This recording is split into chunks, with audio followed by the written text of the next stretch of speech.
Good morning. So today we're going to be doing a few different things because I've got some stuff to get done, some stuff to bake, some stuff to make, and we're just going to do that today on Friday. It's a wet, rainy day outside.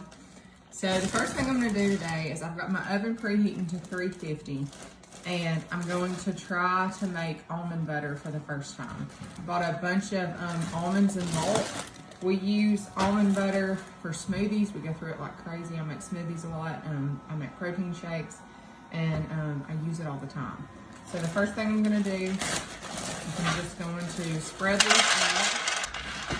I've got my oven preheating to 350. I'm gonna put them in the oven for 10 minutes, and when these get warm, it's supposed to bring the oils out, and then you're supposed to just be able to put them in a food processor and blend them for like 15 minutes, and it's supposed to make almond butter. So we're gonna see. All right, so my oven's preheated. So I'm just gonna stick these guys in, and I'm gonna set it to 10 minutes. All right, let's see what happens. All right, my almonds are out of the oven, and I'm just going to put them into my food processor. They're nice and warm. Here we go.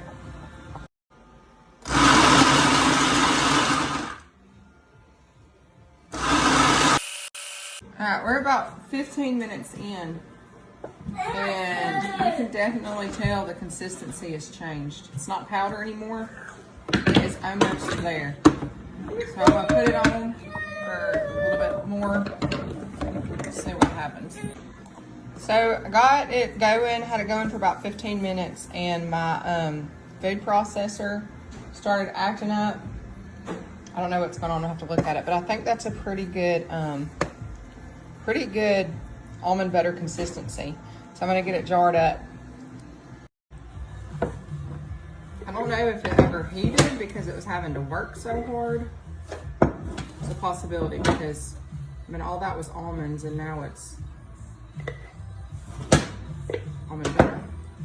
So I would have liked to have gone a little bit longer with it to see what happened, but this will work. Like I said, all we use it for is, I'll use it for some recipes when I'm baking sometimes, but for the most part, we go through it really fast, making smoothies and shakes and stuff like that pretty much every day. So that's it. So, I mean, that's a good consistency. So I put a lot less in this time, and I did it about 10 minutes, and there it is. I got a little bit more to do. So we're done with the almond butter, and I ended up getting 5.5 cups. This would have cost me roughly $20 if I would have gotten it from Walmart. Walmart's about $5 for a cup and a half. So was it worth it? Well, these food processors right here, there's 2 of them. I burned both of them up. So we will see if it was actually worth it. Lesson learned though is that not to do as much at a time. Either don't pour as much in the food processor, do what you need at a time. Try to do it. I like doing things in bulk all at once. Maybe with this, I don't need to because it's really rough on the appliances. So we'll see. We're just gonna let them cool. Maybe when they get cooled off, they'll work. But I ended up having to finish it out in my little bitty small food processor chopper thing. So, but if it weren't for burning up 2 of those, monetary wise and time wise, it's definitely worth it. So another good thing about this is not only did it save money, but I know what's in it. All it is almonds.